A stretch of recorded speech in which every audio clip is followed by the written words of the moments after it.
신상엽 한국의학연구소 학술위원장 모셨습니다. 어서 오세요. 네, 안녕하세요. 자, 들으셨는데요. 네. 원래 계획, 알려졌던 계획하고 크게 다르진 않죠? 네, 어떻습니까? 그렇습니다. 보시기에. 예. 지금 크게 다르지 않고요. 예. 지금 뭐 이 상태로 이제 잘 이제 백신 공급만 원활하게 된다 그러면 예. 어느 정도 3분기에는 어느 정도 이제 집단 면역을 형성할 수 있을 거라 생각을 합니다.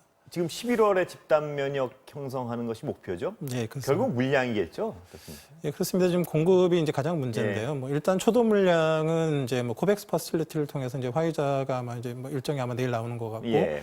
그다음에 아스트라제네카 같은 경우는 국내 생산 기지가 있기 때문에 이제 어느 정도 이제 초기 물량은 충분히 확보가 가능한데, 문제는 지금 아스트라제네카 같은 경우는 이제 해외 생산 기지의 대부분 이제 인도에서 맡고 있는데, 여기 뭐 공장에 불이 나서 예. 공급에 좀 차질이 있는 부분들이 있고, 화이자 같은 경우는 이제 백신 공급을 늘리기 위해서 이런 생산 그런 체인을 좀 바꾸고 있는데, 그 과정에서 지금 좀 생산이 좀 늦어지는 부분들이 있어서 예. 그런 것들이 잘 해결이 되고 이제 다른 그 제약회사들의 공급을 충분히 받는다 그러면 차차 해결이 될 것 같습니다. 방금 말씀해 주신 대로 초도 물량이 문제인데, 일단 내일이면 구체적으로 초도 물량이 뭐가 언제 들어오고 발표를 할 것 같습니다만, 네, 지금 화이자 또는 아스트라제네카가 맨 처음에 들어올 걸로 예상되는 거죠, 지금 현재로서는? 네, 그렇습니다. 근데 보시기에 어떻습니까? 그 아스트라제네카 경우에 뭐 외신 보도가 어제 오늘 계속 왔다 갔다 하고 있는데요. 노인층의 효과가 없다, 뭐 이런 보도도 있었고, 그건 전혀 아니라는 어떤 전문가들은 말씀하시는데 어떻습니까? 그거?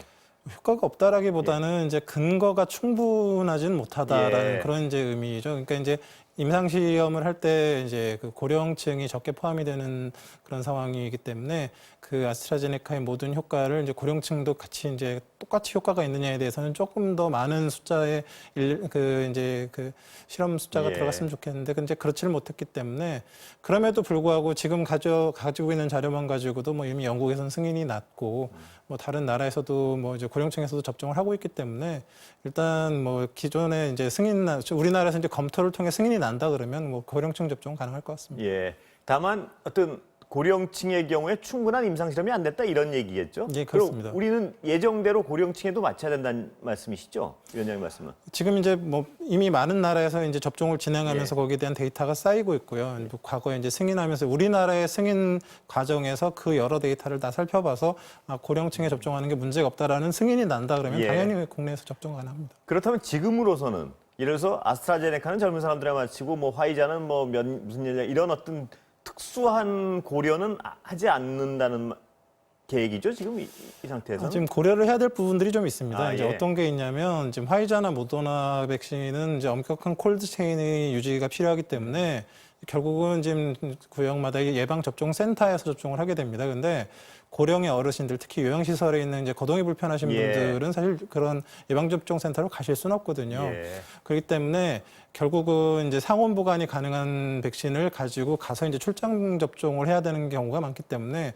화이자 백신은 1차적으로 들어오더라도 이제 그런 거동이 불편하신 그런 고위험군의 요양시설에 계신 분들은 예. 접종이 좀 어려울 것 같고요. 이제 이런 여러 가지 이제 그 접종마다의 특징과 그런 상황에 따라서 이제 접종의 순서나 배분이 달라질 것 같습니다. 그 말씀하신 거에 따르면, 그러니까 화이자는 맨 최초의 그 의료진이나 요양시설 종사자들에게 맞을 가능성이 많군요. 접종될 가능성이 지금으로서는. 이제 아마 코백스 퍼실리티를 통해서 이제 들어오게 된다라 그러면 이제 아마도 이제 그 예방 접종 센터로 이제 원활하게 갈 수 있는 사람 중에서 우선순위자가 예. 의료진이기 때문에 예. 그런 사람들 위주로 이제 초도 접종이 될 것 같습니다. 예.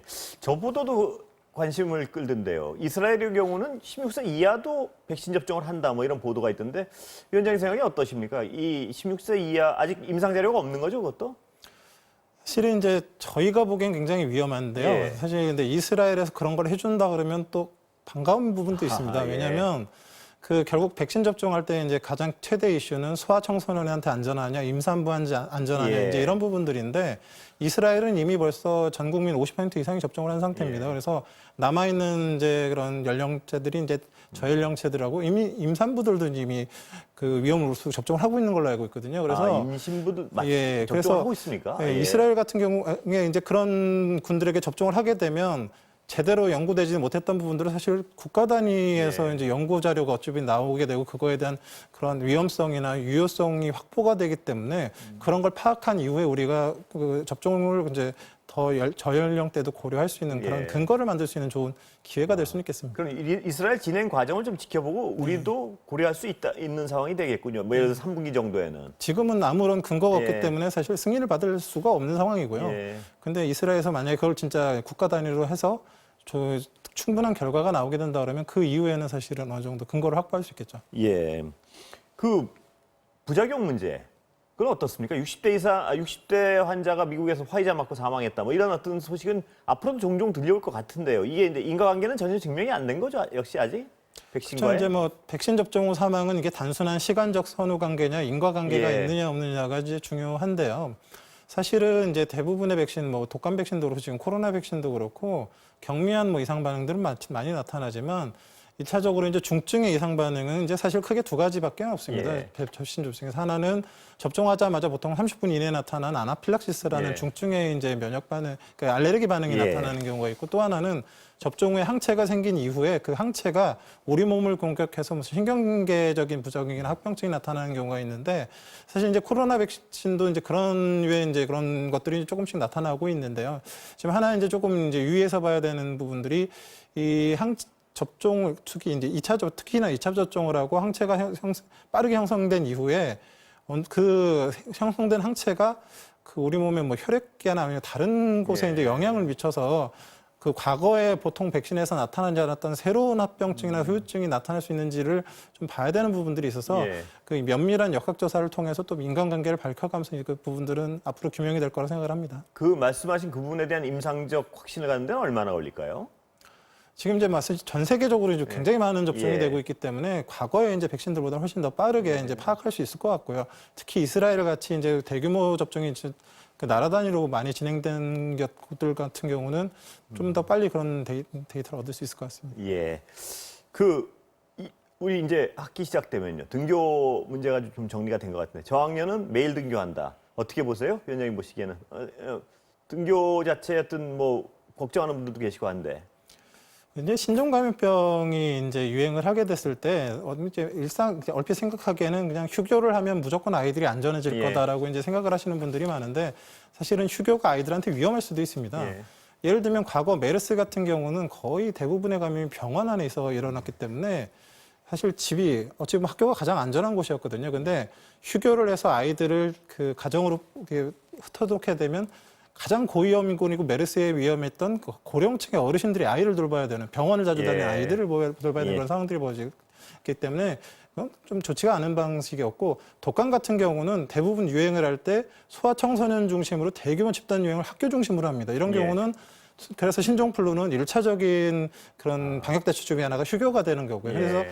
코로나19에서는 저희가 잘 몰랐기 때문에 지금 그 어떤 특징을 갖고 있는지 확인을 했더니 코로나19는 소아청소년이 주된 이제 유행 대상이 아니라 젊은 성인층이 예. 주로 된 유행 대상이고 또 피해는 어르신들이 봅니다. 그래서 주된 그 유행 대층도 아니고 피해 대계층도 아닌 그런 아이들을 집에 두는 게 과연 안전해야 되는 이제 연구들을 이제 실제 이제 그 정경 청장을 비롯한 우리나라에서도 연구가 됐었던 거고요. 실제적으로 학교의 위험성이 지금의 방역 그 이제 사회적 거리두기 학교 방역 대책 하에서 그렇게 위험하지 않다라는 것들이 계속 드러나고 있기 때문에 운영의 묘를 살려서 아이들의 학습권을 이제 보장하는 차원에서도 적절한 이제 대응이 이제 앞으로 조금 더 이제 수정돼 나가야 될 것 같습니다. 특히 저학년일수록 적극적인 등교 정책을 사용하는 것이 바람직하다는 쪽에 약간 방역 전문가들의 의견이 모이고 있는 것 같습니다.